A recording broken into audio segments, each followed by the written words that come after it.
Alrighty, our last movie for this week was in fact my pick, that being the finale to the Guardians of the Galaxy series, the third volume, if you will. Of course, I picked this movie because I'm trying to round out the Guardians of the Galaxy trilogy. We watched the last one last week.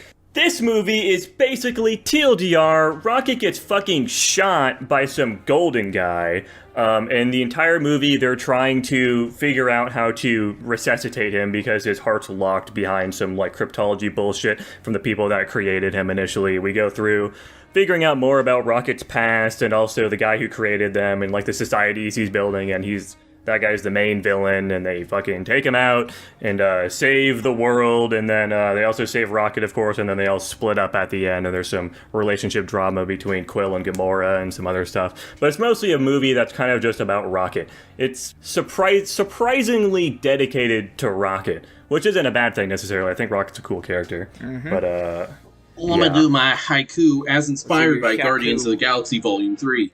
Animal abuse.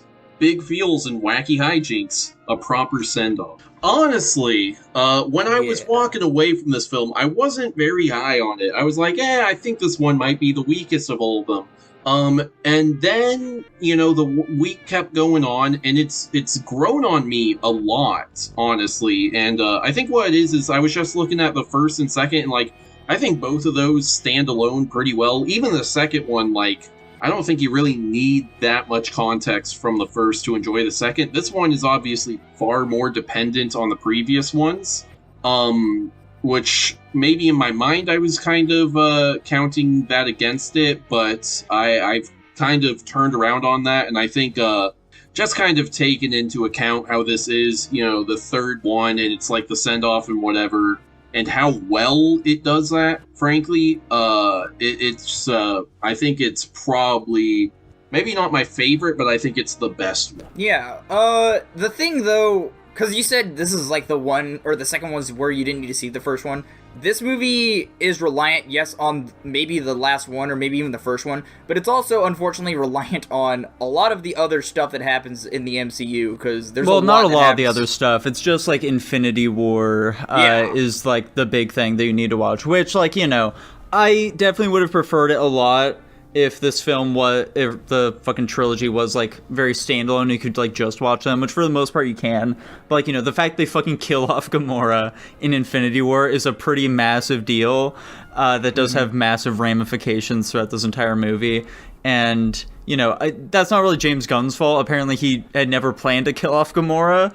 That was just something that they did, and he was like, alright, well, fuck it, I guess. I'll figure something out. And it definitely feels like that conversation that Peter has with, the random lady in the elevator while she's being held hostage. Definitely feels like James Gunn screaming at the audience about how, some fucking purple man kill off Gamora, okay? Now I just need to figure shit out, alright? I think that they handled it pretty well, all things considered, throughout this film. I didn't think of it that way. That makes a ton of sense in that regard. I remember I went to go see this movie close to when it came out. I agree with Tanner. I think this is the best of the three. It helps that Rocket is one of my favorite Guardian characters, and I like a movie that's dedicated to him. But it goes to show, because, it's kind of like Nico said, you wish it was, just a solid trilogy. Everybody was, at each other's throats in, the second movie, but to see that kind of, turn around and see the camaraderie in this one, where they literally, because, in most superhero movies, you don't see them take a lot of shit. They hit a point in the movie where they take a lot of shit, but, I just feel like in this one in particular, they're just taking, L after L. They're consistently taking shit throughout the whole movie, but they're doing the hero thing and overcoming each obstacle throughout the whole thing, which I like that power struggle, where it's yes, they hit an obstacle, but it's not at one point and then they just overcome it because of some OP shit. They keep hitting obstacles throughout the movie and overcoming it. But yeah, I like Guardians a lot. I think it's a solid staple in the Marvel Universe. I think, the voice acting and the acting in general is just super solid in this movie. I like the visual effects. I like the character's development after the three movies. I think this, like Tanner said, I think this is a solid cap to sending off Guardians of the Galaxy. I also like how there was, Guardians of the Galaxy is, just independent group now. It's not just this ragtag group of fighters anymore. So, also... Yeah, I feel like they gave every character, a really satisfying ending in this film as well. Like, even, you know, the fucking Gamora, who, like, her only development is in this movie. You do see, like, at the very end, like, you know, by the way, I'm very happy that she didn't end up with fucking Star-Lord at the end of this. I would have fucking hated that. But, like, you know, just seeing, like, oh, she finally found the family that she's been looking for. I think that was just really sweet. Yeah, and, you know, this is what I was gonna say. It's a little strange, or maybe something I don't understand. It's weird how, like, one of, like, the orphan kids they ended up rescuing had, like, Captain Marvel powers? I don't know if I saw that wrong in, like, the final scene. Yeah, we don't know what was up with that either. She does something. Yeah, she does something. Yeah, it's a little strange, because knowing how Captain Marvel works. Anyway, unimportant side note. I was just because I think it's a great movie. I think it's you know, touching and funny. I don't think it's as touching as 2. I don't think it's as funny as either of the other 2, but I also don't know if it really is supposed to be. You know, it's focusing on a lot of other things.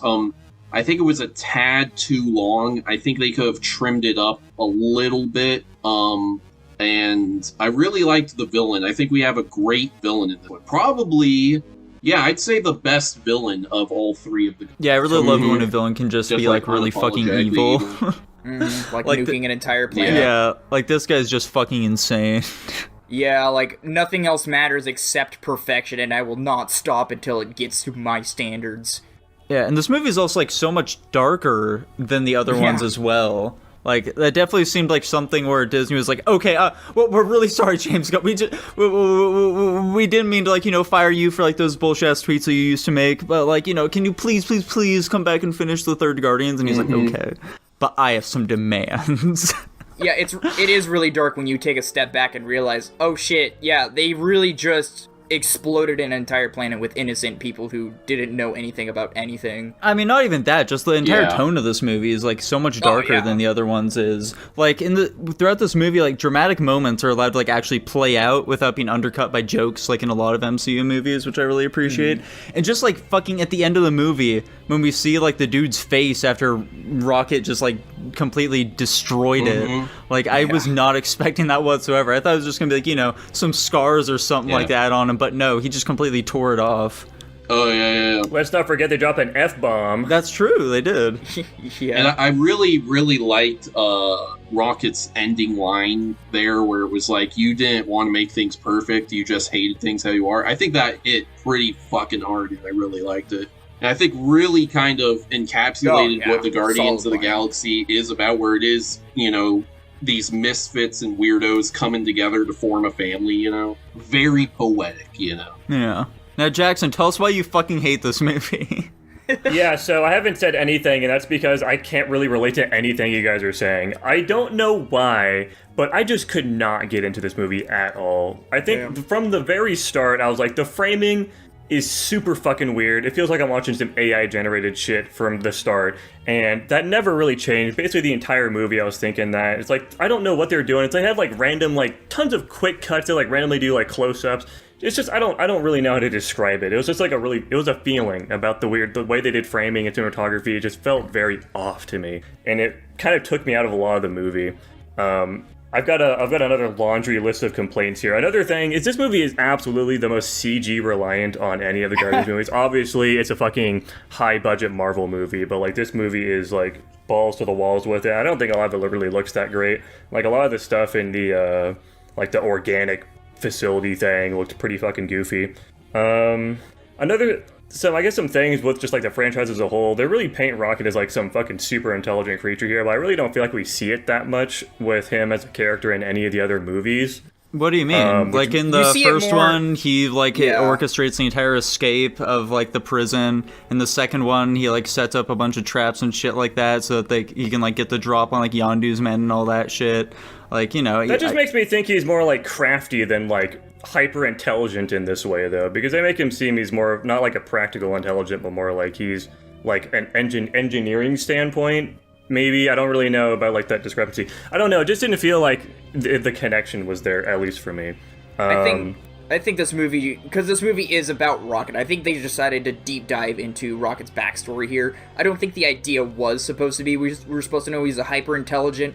it was alluded to in the second movie where he was like, I was genetically modified to fly ships, which technically isn't true. But it was a little bit of a hint, so they really dove into it and then kind of were like, this is why Rocket's so good at escaping and building shit randomly out of, like, seemingly nothing. So... Yeah, anyways, I'm gonna sound like a dick for saying this as well, but honestly, I don't really give a shit about his backstory at all. Just from the hints we got from the last 2 movies, I could have basically pieced together what it is. I don't really need the details of it, and honestly, they gave us a lot of the details. It's very sad. He had the friends that were in the cage with him that died very predictably for me. None of the emotional scenes worked at all for me, I'm gonna be completely honest. Most of the time I was just like, this is just kind of manipulative. Like, they set up all these things in like a super...